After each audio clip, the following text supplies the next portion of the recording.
Welcome back in chemistry classes. Students, today our topic from class 12th chapter solutions. Today our topic azeotropes mixture or azeotrope solution. Students, in a Raoult's law you study the solution. Solution mainly are two types: binary solution, trinary solutions. You know, in a binary solution, in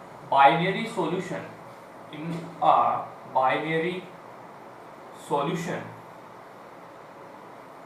liquid mixture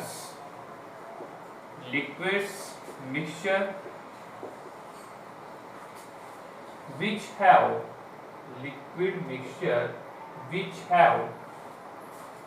definite composition, definite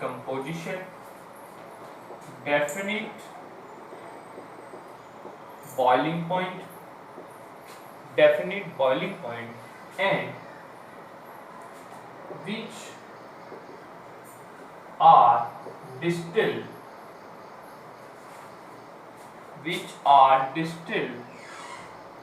without change concentration,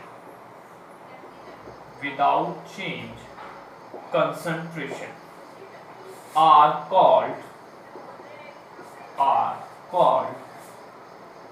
azeotropes mixture or solution. Azeotrope mixture और solution. Students, azeotrope mixture और solutions क्या होते हैं? वह binary solution. Binary means, अभी first में आप binary समझेंगे कि बाइनरी सॉल्यूशन किसे कहते हैं, जिसमें एक सॉल्यूट और एक सॉल्वेंट प्रेजेंट होता है. Students, in this mixture solute and solvents के लिए नेसेसरी है कि वो आपका लिक्विड्स फॉर्म में होना चाहिए. लिक्विड फॉर्म में वो आपके पास होना चाहिए, क्योंकि सॉल्यूशंस में आपके पास में सॉल्यूट एंड सॉल्वेंट जो है वो गैस फॉर्म में भी होती हैं, बट इसके लिए बाइनरी के लिए आपके पास में सॉल्यूट एंड सॉल्वेंट जो है वो लिक्विड फॉर्म में होनी चाहिए. तो in a binary solution liquids mixture which have definite composition, उनकी जो कंपोजिशन हो, it means solute and solvent की जो अमाउंट होती है वो डेफिनिट होना चाहिए. सॉल्यूट और सॉल्वेंट जो आपका मिक्सचर में लिया जाएगा, सॉल्यूशन को प्रिपेयर करने के लिए लिया जाएगा, उसकी कंपोजिशन क्या होनी चाहिए, वो डेफिनिट होनी चाहिए. कंपोजिशन जो होनी चाहिए वो कांस्टेंट होनी चाहिए, डेफिनिट होनी चाहिए. Next, which have definite BP. It means जो उनका बीपी है, मिक्सचर का जो बीपी है, इट मींस जब सॉल्यूट और सॉल्वेंट को आप मिक्स कर देंगे तो सॉल्यूशन का जो मिक्सचर का जो बीपी आएगा वो भी कांस्टेंट होना चाहिए. And which are distilled without change concentration. यहाँ क्या कह रहा है कि जो डिस्टिल है, डिस्टिलेशन जो किया जा रहा है वो विदाउट चेंज कंसंट्रेशन के होना चाहिए. इट मींस जब वो you know in a distil, in a 11th class, distil क्या होता है कि अगर हम किसी कंटेनर में, आप अगर कंटेनर में सॉल्यूशंस को लेते हो और उसका एक रिलेशन इस टाइप से करते हो कि उसको आप हीट करके वापस उसकी वेपर्स को, यहाँ आप उसको हीट करें और हीट करने से जो वेपर्स आपको मिलेगी, उस वेपर्स से आप उसमें से उसका कलेक्शन जो होगा, सोल्यूट एंड सॉल्वेंट का जो कलेक्शन होगा, उनको अलग अलग आप जो है यहाँ से ले सकते हैं. जैसे मान लिया आपके पास A एंड B दो आपके पास में यहाँ पर कंपोनेंट्स हैं. A का जो BP है, सपोज कीजिए वो 10 डिग्री है या 10 K है. B का जो है आपके पास 20 K है. तो जैसे ही आप इसको बॉइलिंग करेंगे तो सबसे पहले आपको 10 K, it means A components की वेपर्स बननी शुरू हो जाएंगी. तो ये A कंपोनेंट्स की जो वेपर्स होंगी वो पहले वेपर्स फॉर्म में आपके यहाँ पर हमारे पास कंडेंसर लगा हुआ होता है. इस कंडेंसर की हेल्प से वो वेपर्स ठंडी हो जाती हैं और उनका कलेक्शन हम यहाँ कर लेते हैं. उसके बाद जैसे जैसे आपका टेम्परेचर राइज होगा तो 20 K पर आपका सेकंड B जो कंपोनेंट्स है वो वेपर्स में चेंज होगा और उसका करेक्शन कर दिया जाएगा। तो इसे हम क्या कहते हैं, डिस्टिलेशन कहते हैं। This is the distillation process. ये जो फिनोमिना हुआ इसको हम डिस्टिलेशन प्रोसेस कहते हैं। तो इन्होंने कहा है कि distil without change concentration are called azeotrope solution. It means वो विदाउट कंसंट्रेशन को चेंज किए हुए डिस्टिलेशन उसका हो तो इसको हम विदाउट चेंजिंग ऑफ डिस्टिलेशन के नाम से जानेंगे। तो ऐसे सॉल्यूशंस को हम क्या बोलेंगे बच्चों, एजियोट्रॉफ मिक्सचर और एजियोट्रॉफ सॉल्यूशन बोलेंगे। इसका मैं एग्जांपल आपको बहुत अच्छे से देता हूं। एक एग्जांपल इसका आएगा, example number 1, 95% ethanol, 95% ethanol with plus 5% water, with 5% water by volume, and second 68% HNO3 nitric acid with 32% water by mass. It means अगर हम 95% एथेनॉल को लेते हैं और 5% वाटर का मिक्सचर जो है एक सॉल्यूशन बनाते हैं बाय वॉल्यूम, तो this is the binary solution and there are example of the azeotrope mixture. क्योंकि इन दोनों का 90 एथेनॉल का जो होता है वो 353 जो के होता है बीपी होता है और आपका 373 आपका वाटर का बीपी होता है। तो मिक्सचर होने के बाद सॉल्यूशंस का जो बीपी होगा वो क्या होगा, डेफिनेट होगा, इट मींस कांस्टेंट होगा। इसी तरह आपका 68% का HNO3 और 32% का बायोमास अगर आप वाटर लेते हैं तो उनका मिक्सचर भी आपका कंपोजिशन भी उनकी डेफिनेट होगी और उनका बीपी भी डेफिनेट होगा और वो भी आप विदाउट चेंजिंग ऑफ कंसंट्रेशन के आप उसको डिस्टिलेशन करेंगे। तो this is the example of the azeotrope mixture. Okay, तो इससे नेक्स्ट टॉपिक हम लेते हैं कोलिगेटिव प्रॉपर्टीज। ये बच्चों क्लियर हुआ आपको अच्छे से? ये टॉपिक आपको बहुत अच्छे से क्लियर हुआ? ठीक है, okay. Colligative property, colligative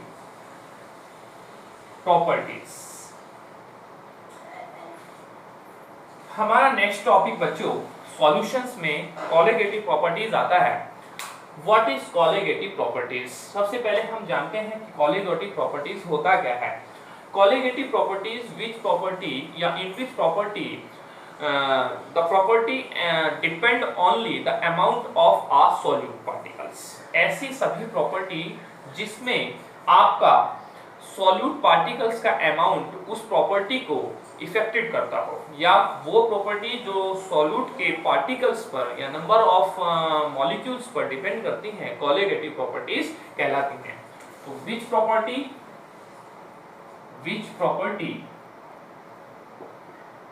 properties they are depend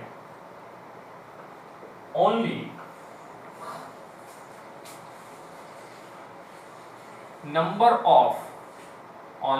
of particles of solute, number of particles of solute are called colligative properties.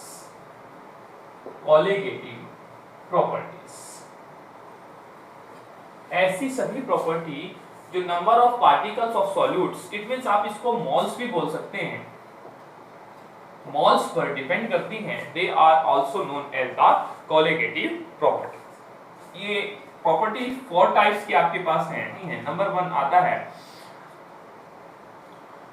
Lowering vapour pressure, आपने पढ़ा है अभी, लॉवरिंग इन वेपर प्रेशर, लॉवरिंग इन वेपर प्रेशर। नंबर 2 आती है आपके पास में osmotic pressure, osmotic pressure. Number 3 elevation in boiling point, elevation in boiling point. और number 4, depression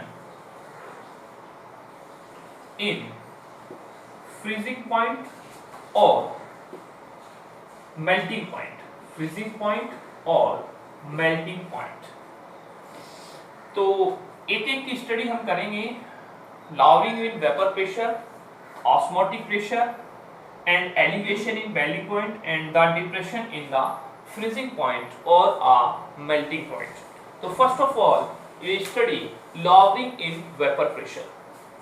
lowering in vapor pressure आप इसको नोट करेंगे अच्छे से और फिर आप इसको समझेंगे और नोट करेंगे.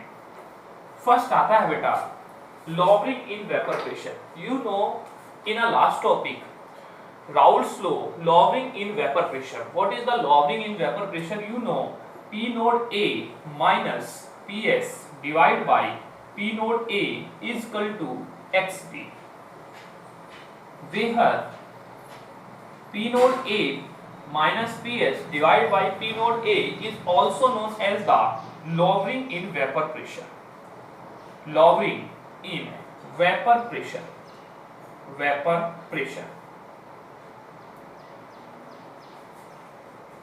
Where P naught A is the pressure of the pure solvent. ये आपका प्योर, आपका जो सॉल्यूट्स पार्टिकल थे प्योर स्टेट में आपके पास में उसका प्रेशर होता है. और PS is the pure pressure. This is the solution pressure. This is the solution pressure. मैं यहां पर थोड़ा सा आपको इसको डिस्कस कर देता हूं. Lowering in vapour pressure is equal to the ratio of the lower pressure of a solution and the pure liquids pressure. हमारे पास जो प्योर लिक्विड प्रेशर है और जो हमारी लॉवरिंग है जो मिनिमम यानी कि कम हुआ है, जो सॉल्यूशंस का प्रेशर जो कम होता है उसका जो रेशो होता है वो लॉवरिंग इन वेपर प्रेशर कहलाता है. रिलेटिव लॉवरिंग इन वेपर प्रेशर भी हम इसको बोल देते हैं. रिलेटिव लॉवरिंग इन वेपर प्रेशर. रिलेटिव लॉवरिंग इन वेपर प्रेशर. सपोज कीजिए हमने हमारा सॉल्यूशन जो है एक सॉल्यूशन है सॉल्यूट एंड सॉल्वेंट से बना हुआ सॉल्यूशन है. तो सॉल्यूट हमारा जो है वो हमारे पास में जो सॉल्यूट्स पार्टिकल हैं, सॉल्यूट्स पार्टिकल जो है हमारे वो वेपर्स में चेंज नहीं होते हैं. इट मींस वो नॉन वोलेटाइल है.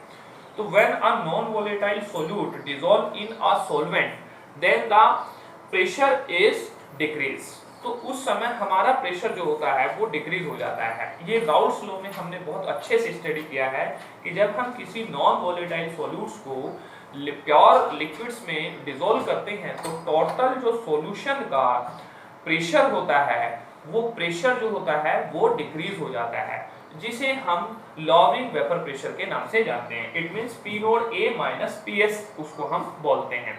अगर हमें रिलेटिव लॉवरिंग वेपर प्रेशर निकालना होता है तो P note A minus PS का जो प्योर लिक्विड से प्रेशर होता है उसका जो रेशो होता है उसको हम रिलेटिव लॉवरिंग इन वेपर प्रेशर कहते हैं. तो रिलेटिव लॉवरिंग इन वेपर प्रेशर जो होता है वो हमारा मोल फ्रैक्शन ऑफ जो नॉन वोलेटाइल है. वोलेटाइल एक वोलेटाइल का फ्रैक्शन है. सपोज कीजिए आपके पास में A एंड B जिसमें से A जो है आपका नॉन वोलेटाइल है, नॉन वोलेटाइल, और हमारा ये क्या है वोलेटाइल है. तो इसका जो प्रेशर है सपोज कीजिए वो प्रेशर हमारा जो है PA है और इसका प्रेशर जो है हमारे पास PB है. और प्योर में इसका PA नोड A है और इसका P नोड B है. सपोज कीजिए A का जो मोल फ्रैक्शन है वो XA है और B का जो मोल फ्रैक्शन है वो XB है. तो स्टूडेंट्स ये हमने राउल्ट लॉ में बहुत अच्छे से स्टडी किया है कि जो नॉन वोलेटाइल होता है उसका जो मोल फ्रैक्शन होता है वो आपके प्रेशर पे बिल्कुल इफेक्ट नहीं करेगा. जो टोटल प्रेशर होगा वो उस पर इफेक्टिव नहीं होगा क्योंकि उसका जो PA होगा वो वहां पर वैल्यूएबल नहीं होता है क्योंकि वो नॉन वोलेटाइल है तो उसका प्रेशर नहीं बन पाएगा. तो ये जो total relative lowering vapour pressure है ये हमारा क्या होता है मोल फ्रैक्शन ऑफ जो आपका जो मोल फ्रैक्शन होता है, जो सेकंड मोल फ्रैक्शन होता है, जो B का मोल फ्रैक्शन होता है उसके क्या होता है इक्वल हो जाता है, वो उसी पर डिपेंड करता है. तो यहाँ मैं रिलेटिव लॉगरिथम प्रिपरेशन मैंने आपको बहुत अच्छे से बताया है कि P nought A minus P S divide by P nought A equal to X P. और बाकी के 3 टॉपिक्स में अपनी अगली वीडियो में आपसे डिस्कस करूंगा। Okay, thank you.